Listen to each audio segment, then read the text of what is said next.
नमस्कार। एक बार फिर से स्वागत है आपका आपकी आवाज़ विशेष कार्यक्रम में। मैं हूं गौरव पांडे। आपके लिए विशेष कार्यक्रम आपकी आवाज़ लेकर आया हूं राजधानी लखनऊ के हज़रतगंज चौराहे से, और यहां पर लोगों की राय जानेंगे कि आखिरकार सदन में राहुल गांधी पर तमाम सांसदों का आरोप कि उन्होंने सदन के अंदर बाहर की तरफ जब धक्का दिया उससे 2 सांसदों को गंभीर चोटें आ गईं। इन तमाम विपक्षियों के आरोपों के बाद अब पूरा शीतकालीन सत्र ख़त्म हो चुका है। सत्र को चलने नहीं दिया गया, तमाम आरोप लगाए गए। लोग हैं, बातचीत करते हैं किस तरीके से इस आरोप को देखते हैं। यही नहीं, उत्तर प्रदेश में भी सदन हुआ। सदन में लगातार 3 दिन तक हो हल्ला होता रहा, कभी सदन के बाहर कभी सदन के अंदर। नेता प्रतिपक्ष ने भी जमकर हल्ला बोला और इन सब का असर मिला जुला रहा। लेकिन लखनऊ में लोग क्या सोचते हैं, पक्ष और विपक्ष दोनों ही लोग हमारे साथ मौजूद हैं, बातचीत करते हैं। कैसे देख रहे हैं राय साहब, सदन में राहुल गांधी पर मुकदमे दर्ज करा दिए गए हैं कि उन्होंने धक्का दिया, 2 सांसद गिर गए, टाँके आए और वो अस्पताल में एडमिट हैं। यहाँ उत्तर प्रदेश में भी वही हाल है, विपक्ष को बोलने नहीं दिया गया, विपक्ष को सड़कों पर आना पड़ा और कांग्रेस ने भी खूब हल्ला मचाया, समाजवादी पार्टी की तरफ से भी हुआ। आखिरकार कहना पड़ गया कि जो सपा के विधायक हैं उनको उठा के बाहर फेंको। इस तरीके की शब्दावली के साथ कैसे देखते हैं? देखिए, 2 घटना लोकसभा और विधानसभा की है। एक पे राहुल गांधी के ऊपर आरोप लगाया गया कि इन्होंने सांसद भारतीय जनता पार्टी के सांसदों को धक्का दिया। दूसरा ये था कि साहब मुख्यमंत्री को 2 बजे के बाद, लंच के बाद भीमराव अंबेडकर के संदर्भ में बयान देना था। यही काम प्रधानमंत्री को लोकसभा में करना था। चूंकि भीमराव अंबेडकर पर पूरा सत्ता पक्ष घिर चुका था। आज जब पूरा सत्ता पक्ष भीमराव अंबेडकर पर जब घिर गया था, तो अब सरकार का बाध्यता थी कि उसको भीमराव अंबेडकर पर लोकसभा और विधानसभा में जवाब देना था। अब रह गया सवाल कि पहला सवाल कि भाई धक्का का, पहले बार में उसने कहा कि राहुल जी ने हमको धक्का नहीं दिया है, ये पीछे से धक्का मारा गया है। तो भारतीय जनता पार्टी के जो पीछे थे वो राहुल जी नहीं थे, वो भारतीय जनता पार्टी के सांसद थे। दूसरी बात कि जो लोकसभा का पूरा आप पूरे कैंपस को आप देख लीजिए, हाल की तो मैं बातें नहीं करता, पूरा कैंपस में अगर सुई गिरती है तो सुई भी लोग ढूंढ निकालेंगे। जो पार्लियामेंट में गया है वो ये बात को समझ रहा होगा। अब हम आपसे निवेदन करते हैं कि एक भी सरकार वहाँ एक एक कदम पर वीडियो हो रही है। अब अगर राहुल जी ने धक्का दिया है, धक्का देने तक छोटी पट्टी थी, उसके बाद 4 बजे के बाद बड़ी पट्टी हो गई, फिर 10 बजे के बाद वो पूरा कपार पर पट्टी हो गई। साहब धक्का देने के बाद क्या धक्का दिए राहुल जी कि उसको उठा करके पटक दिया?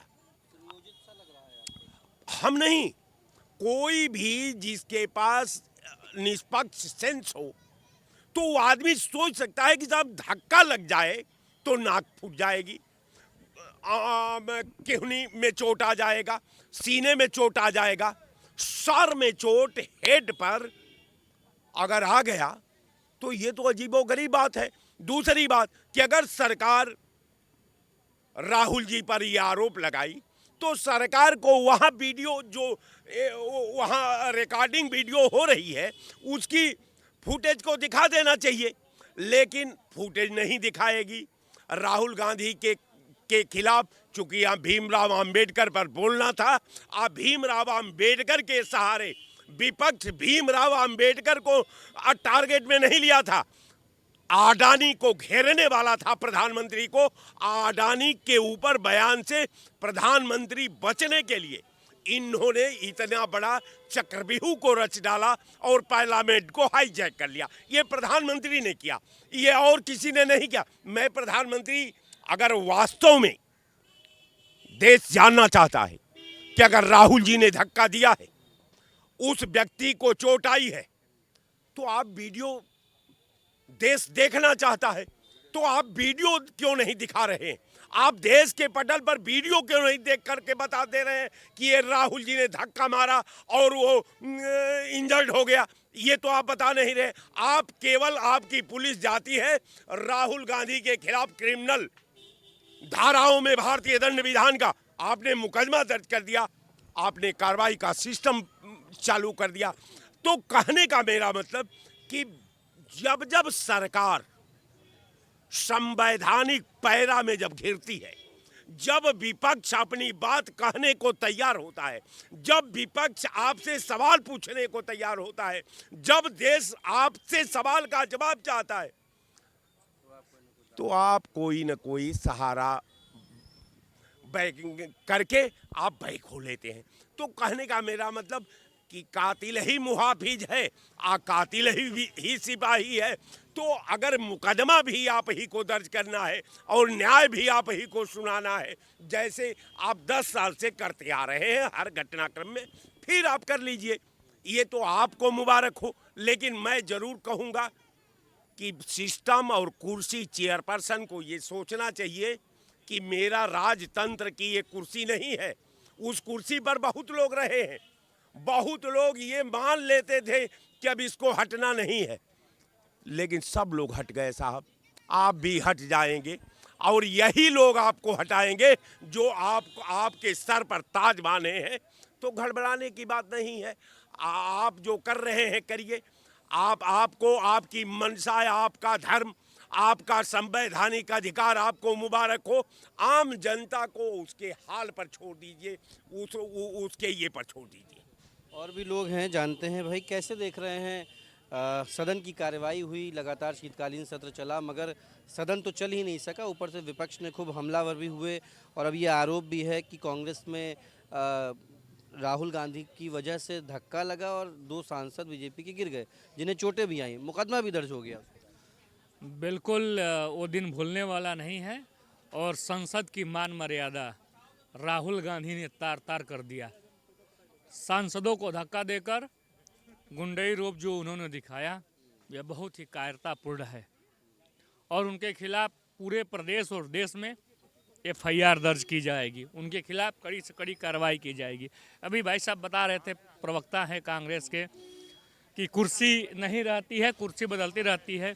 तो कांग्रेस पार्टी ने 60 साल राज किया, तो मैं भी यही चाहता हूं कि भारतीय जनता पार्टी भी 80 साल राज करेगी, उसके बाद कुर्सी को बदला जाएगा।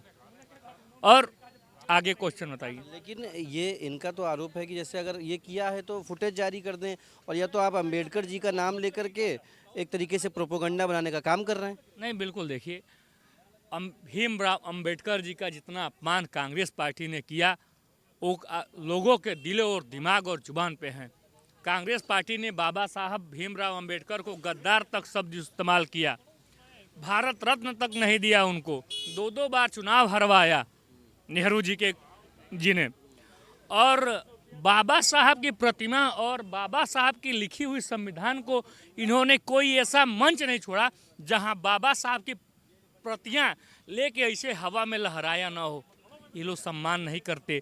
बाबा साहब का जितना अपमान किया है उतना अपमान किसी ने नहीं किया होगा जितना कांग्रेस पार्टी ने बाबा साहब को अपमान किया।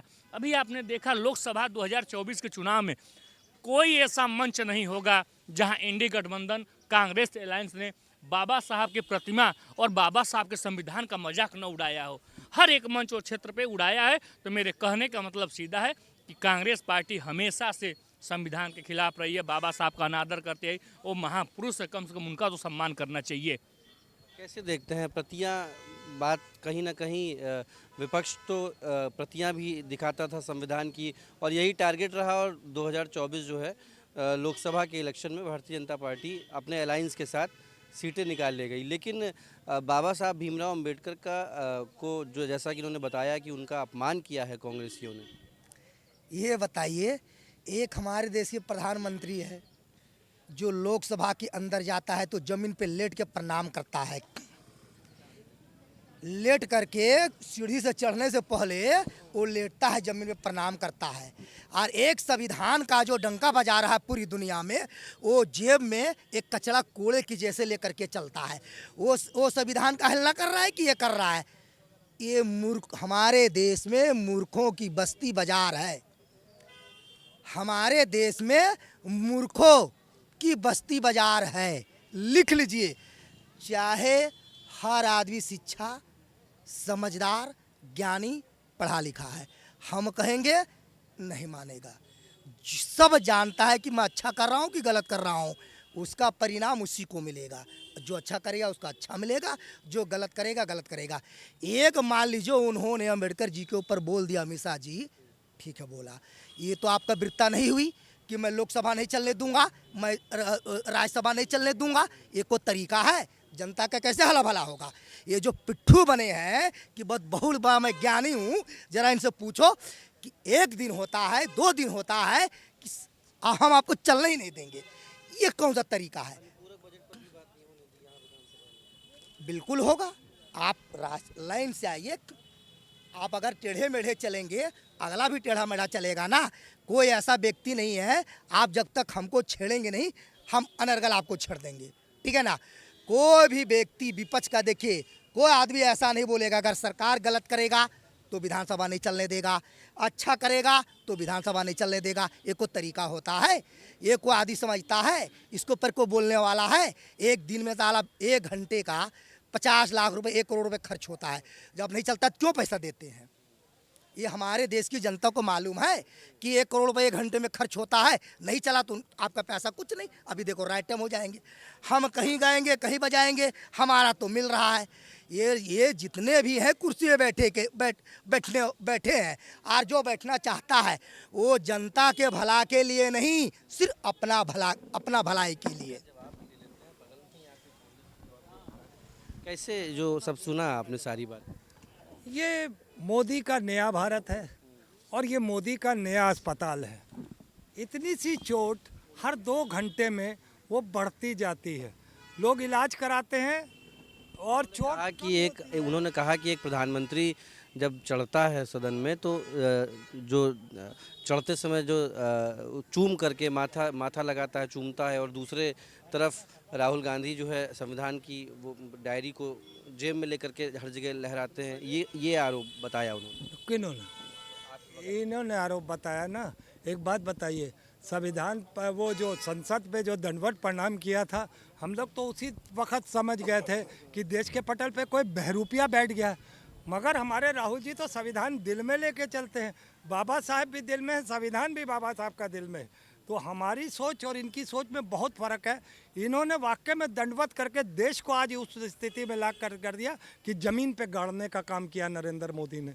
अब मैंने आपको वो बात कही है जो पहले मैं कह रहा था, ये मोदी का नया भारत है, ये मोदी का नया अस्पताल है। जहाँ इतनी चोट लेके जाएंगे, शाम तक वो इतनी चोट हो जाएगी कि आपको आईसीयू में भर्ती होना पड़ेगा। और ताज्जुब की बात है, आईसीयू में भरते हुए आपको मुख्यमंत्री आते हैं महाराष्ट्र मध्य प्रदेश के मिलने, आपको उत्तर प्रदेश के जाते हैं, या जहाँ के जो भी मंत्री गए सब जाते हैं आपसे, ठीक ठाक है आप। और दूसरे दिन जो पूरी पट्टियों का घेरा था, दूसरे दिन 12 बजे कोई मंत्री जाता है, वहाँ सपा चट बिल्कुल सब कुछ साफ सुथरा है। तो काहे नहीं भैया उसको डिस्चार्ज कर देते हो? काहे उस पर राजनीति? सदन तो चलने देना चाहिए। सदन पर जब बात ही नहीं होगी, पटल पे आएगी ही नहीं बात। हाँ, अब उत्तर प्रदेश में विधानसभा सत्र भी चला। उत्तर प्रदेश पे नहीं, पहले लोकसभा पे। ठीक, हमने सवाल पिछले 3 साल से मणिपुर पे कर रहे हैं, अभी हम संभल पे करते हैं, अभी हम अडानी पे करते हैं, अभी हम अंबेडकर साहब पे करते हैं। मगर आप ये कहते हो कि हमें करने दो, सभी संसद चलाने दो। अरे आप एक बात बताओ, सदन में हो कब नरेंद्र मोदी? एक बार आप बोलने गए हो 1 घंटा 50 मिनट में जो जहर उगला है अपने देश के अंदर, वो सबको देश ने सुना है, इसलिए हमें कोई चिंता करने की बात नहीं है। जिस दिन वोटिंग होनी थी उस दिन 20 बीजेपी के सांसद गायब थे, मैं प्रधानमंत्री के 21 लोग गायब थे। वोट किसके सहारे हो रहा था? क्या चल रहा है ये देश में तमाशा? आप खुद चाहते हो कि 1 नेशन 1 इलेक्शन हो ही नहीं सकता, इसलिए आप लोग खुद जानबूझ के गैर हाजिर रहे हो और इल्ज़ाम आप लगाते हो कि दूसरे आपको समर्थन नहीं देते। अगर आपसे मुद्दों की बात करते तो आप पहले मुद्दों की बात कर लो। ठीक है, आप हमसे 20 दिन 25 तारीख से लेकर 20 तारीख तक अगले महीने की सभी पूरा संसद चली। आप ऐसा करो 2-3 दिन अपने पहले काम छोटे मोटे निपटा लो, हम सारे नहीं निपटाने देंगे, थोड़े बहुत निपटा लो कि हमको भी लगे कि आपने जनता के हितों में जो चीज़ आप नए नए कानून जो आपके सामर्थ्य में थे, जो आप लोकसभा से ही डायरेक्ट पास, एक सुन लीजिएगा, लोकसभा से डायरेक्ट पास करा लेते, आप वो करा लेते। उसके बाद कुछ ऐसे थे जिसको आपको राज्यसभा में लाना जरूरी था, जो हमारे मुद्दों से जुड़े थे। हम उन पे सवाल करेंगे तो आप ये कहोगे नहीं अभी हम बाद में करेंगे, पहले हमारी संसद चलने दो। अरे तो संसद चलने दोगे तो जब सारा दिन पार हो जाएंगे उसके बाद तो तुम कह दोगे संसद हो गई खत्म, अगला सत्र चालू होगा। भैया जवाब तो आपको बीच बीच में, आप हमारे 2 सवालों के जवाब देते, हम फिर आपकी और चलने देते संसद, आप अपने 4 सवाल लाते, फिर हम अपने 2 सवाल करते। इस तरीके से संसद चलती है, इस तरीके से नहीं कि हम पूरी संसद अपने हिसाब से चला ले, जैसे हमको जो कानून लाना लाया बाद में। तो फिर आप क्या हमको बात को बाबा जी का टुल्लू पकड़ाओगे और तो कुछ नहीं पकड़ाओगे, चल सदन खत्म, अब चलते बन। आरोप भी लगता है सदन में कतराते हैं, बीजेपी के नेता बात करने से कतराते हैं। आपने विधानसभा सत्र में भी सत्र नहीं चलने दिया, हालांकि बीजेपी जो जब प्रश्नकाल आया आराधना मिश्रा ने भी कहा कि सवाल पूछने की बहुत कोशिशें की मगर हो हल्ला इतना हुआ कि जवाब ही नहीं मिला सरकार की ओर से। मुख्यमंत्री को बोलने का समय, हर पक्ष के नेता हैं उनको बोलने का समय भी ज़्यादा मिलेगा।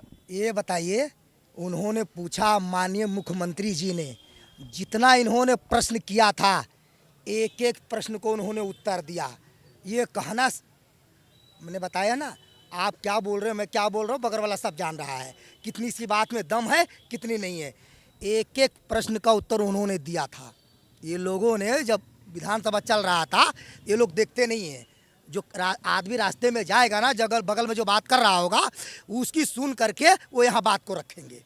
एक एक प्रश्न को उन्होंने उत्तर दिया था। पहला तो घूम फिर के संभल पे पहुंच जाते हैं मुख्यमंत्री, घूम फिर के संभल, घूम फिर के वाराणसी, संभल पे बात किए थे, अरे उसको क्या नाम, कोई चिकित्सा पे बात किए थे। बहराइच जो आपका मुद्दा था उसी का जवाब देगा ना, जिस चीज़ को आप सामने रखेंगे उसी का आपको जवाब देंगे ना, कि हम अपने मन से आपको जवाब दे देंगे, आप लेंगे नहीं। जो चीज़ विपक्ष ने वहाँ रखा था उसको जवाब दिया गया, रह गई विधानसभा का। ये कहना सरासर गलत है। और अगर हम कह दें कि 100% विपक्ष की गलती है, 100% गलत। अगर को कह दे कि 100% सरकार की गलत है, 100% झूठ। जैसे अभी एक भाई साहब ने बोला कि उन्होंने सीसीटीवी क्यों नहीं निकाल रहा है, तो कल फिर वो प्रियंका वाड्रा क्यों वहाँ धरने पे बैठ गई कि फुटेज ना निकाला जाए, हमारे भाई पे जो हुआ है गलत है, इसको ढिस किया जाए। जो एक भाई साहब ने अभी बोल दिया कि क्यों नहीं दिखा रहा है, तो फिर वो कल धरने पे क्यों बैठी थी? हर टीवी हर अखबार में वो न्यूज है, वो भी गलत है क्या? अरे समय का इंतजार कीजिए, ये ऐसा नहीं होता है हमारे देश में। अभी आग लगा, अभी पानी बरस गया। सीसी फुटेज क्या बात करते हैं ना, सब चीज मिलेगा आपको, एक एक चीज मिलेगा, लेकिन आप कहेंगे अभी इसी वक्त नहीं। क्यों नहीं? केस लेकिन तुरंत दर्ज हो जाएगा, केस राहुल पे तुरंत दर्ज हो जाएगा, मगर वीडियो आप 15 दिन 20 दिन बाद दिखाओगे। आप केस दिखा के अंदर कर लोगे, आप छू कर देखो फिर क्या हाल होगा देश का। ये भी मैं आपको बता रहा हूँ, चाहे लोकसभा हो चाहे विधानसभा हो, जहाँ जहाँ इनकी भाजपा सरकार है। मैं उत्तर प्रदेश की बात नहीं कर रहा हूँ, सभी राज्यों में ये हालत है इनकी। जहाँ भी ये होगा, ये विपक्ष की बात नहीं सुनेंगे, नहीं सुनेंगे, नहीं सुनेंगे। ये सिर्फ, लेकिन विपक्ष को भी संयम रखना चाहिए। जब विधानसभा का सत्र चल रहा था विपक्ष ने संयम नहीं रखा। बाहर कांग्रेस के प्रदेश अध्यक्ष अजय राय इतना बड़ा प्रदर्शन कर रहे थे, उस प्रदर्शन में एक मृत्यु भी हो गई। इसके बाद अंदर आराधना मिश्रा के साथ साथ और लोग भी, समाजवादी पार्टी के भी, जब समय ही नहीं मिलेगा बातचीत करने का और विपक्ष इस तरीके से अगर चढ़ा रहेगा तो सरकार जवाब कैसे देगी? नहीं कि कौन मर गया, मैं उसकी बात कर रहा हूँ। पांडे प्रभात मरा है ना, भाजपा के कार्यालय में तो नहीं मरा ना, वो तो एक शहीद था, कांग्रेस का एक सिपाही था, जो आंदोलित इसलिए था कि वो सरकार से सवाल कर रहा था, सरकार से सवाल कर रहा था। मगर आपने क्या इल्ज़ाम लगाया कि कांग्रेस वालों ने उसे मरवा दिया। ये चरित्र आपका है, ये चरित्र आपका है। गोपाल मिश्रा को मराया था भाजपा के, और वो उसका खंडन वहाँ के विधायक ने खुद खुलेआम किया था कि आरएसएस और कांग्रेस, बीजेपी इसकी जिम्मेदार है। ये है इनका असली चरित्र, ये है हिंसावादी। हम अहिंसावादी हैं, हमारे उस आदमी को जो कि जिसकी मृत्यु हुई है उसी वक्त 10 लाख का किया गया और ब्रजेश पाठक वहाँ पे गए और सारा कहा पुलिस की जांच होगी। रुपल्ली एक जेब से अभी तक नहीं निकली है। ये है भाजपा का चरित्र, ये है भाजपा का चरित्र। उसको आज तक 1 रुपया नहीं मिला भाजपा की तरफ से और ये कहते हैं कि इल्ज़ाम हम पे लगाते हैं कि हमने पांडे को मारा। कितने ये झूठे लोग हैं, ये इनसे पूछ देते हैं, बताइए। देखिए, जवाब ये है कि इनके कार्यकर्ता प्रभात पांडे जब घायल हुए तो इनको हॉस्पिटल ले जाने के बाद ये लोग कांग्रेस कार्यालय में सुला दिए। ये लोग घायल का तो आया ही नहीं कहीं, घायल नहीं हुए। घायल नहीं, फोटो हमारे पास व्हाट्सअप फोटो आया था जहाँ पे गद्दे लगे हैं। नहीं, वो कांग्रेस में अंदर। सुनिए, पहले आप सुन लीजिए, इनको कोई चुप रहे। जब एक घायल हुए इनके कार्यकर्ता प्रभात पांडे, तो इनको लाया गया कांग्रेस कार्यालय पे। वहाँ जो इनकी फोटो आई थी उसमें नीचे गद्दा लेटे हुए थे। ये तत्काल इन लोगों हॉस्पिटल में ले जाने कांग्रेस कार्यालय में इन लोगों ने लिटा के और भाग गए। इतने बड़े कृत्य करते हैं लोग। और रही बात संसद की, आप संसद की मर्यादा नहीं रखेंगे तो आपको उठा के बाहर फेंक दिया जाएगा। काम तो हुआ है यहाँ। होगा नहीं, आप संसद की मान मर्यादा नहीं रहेंगे। लोकतंत्र, चुप रहो पहले, लोकतंत्र की मंदिर को आप स्वच्छ सुथरा नहीं रखेंगे तो आपको उठा के बाहर फेंका जाएगा। और रही बात, ये सवाल जवाब नहीं करते हैं, ये जनता के दुख की बात नहीं करेंगे। विपक्ष सवाल उठाएगा दंगाइयों का, जो संभल में मिनी पाकिस्तान बनाने की प्लानिंग चल रही थी। ये हाल है। अभी वहाँ के जो सांसद है वर्तमान में, बर्क परिवार, 1,96,00,000 रुपये की बिजली चोरी की है। उस पर मैं सरकार से आग्रह करूंगा तुरंत उसको जेल भेजा जाए और उसकी संपत्ति कुर्क करके बिजली विभाग में जितना पैसा बाकी जमा कराए। और रही बात और चुप रहो पहले, और रही बात चोरी बिजली की, तो उस सब का इतना बड़ा वो था कि अगर कोई कर्मचारी जाता था तो ये सब दौड़ा देते थे तलवार लेके। कुछ कर्मचारी हैं लखनऊ के जो बताते हैं कि भाई साहब, जब मेरी वहाँ पोस्टिंग थी तो बर्क परिवार चाकू को लेकर दौड़ाते थे। तो मैं सरकार से और योगी जी से आवेदन करता हूँ कि इस बर्क को और इसके पूरे परिवार को पहले जेल करें और उसकी सारी संपत्ति कुर्क करके बिजली विभाग को देने का काम करेगी। आप कुछ कहना चाहते हो? भैया ये कह रहे थे कि क्या कहते हैं, इतना चोरी कर लिया, ये कर लिया और इसकी सज़ा सिर्फ जेल है और कुर्की हो जानी चाहिए। हम तो कह रहे कुछ ना करे, बीजेपी की सदस्यता ले ले, अपने आप सारे पाप धुल जाएंगे। जैसे सब बीजेपी में आ जाएंगे तो धुल जाएंगे। शुभेंदु अधिकारी जैसे, अजीत पवार जैसे और भी कई लोग हैं जिन पे हजारों करोड़ के घोटाले हैं, लेकिन उन्होंने हाथ मिलाया, निर्मा वॉशिंग पाउडर में चले गए, न्यायालय ने बरी कर दिया। कौन से कोर्ट में केस चला है, इनसे पूछिए जरा। शुभेंदु अधिकारी का कौन से कोर्ट में केस चला है? अजीत पवार ने कौन से केस में अपना क्या कहते दिया है? पूछिए जरा, पूछिए इनसे, कौन से कोर्ट ने इन लोग को बरी कर दिया है? एक हफ्ता पहले मोदी जी कहते हैं कि अजीत पवार 1 हफ्ते के अंदर में चक्की पीसते हुए नजर आएंगे। 1 हफ्ते बाद डिप्टी सीएम बना देते हैं। 7,500 करोड़ का घोटाला उन पे हुआ था, नहीं हुआ था? और प्रधानमंत्री मोदी खुले मंच से ये चीज़ बोले थे कि 1 हफ्ते के अंदर अजीत पवार चक्की पीसिंग, ये वर्ड थे उनके। क्या किया उन्होंने? गले मिला के डिप्टी सीएम बना दिया।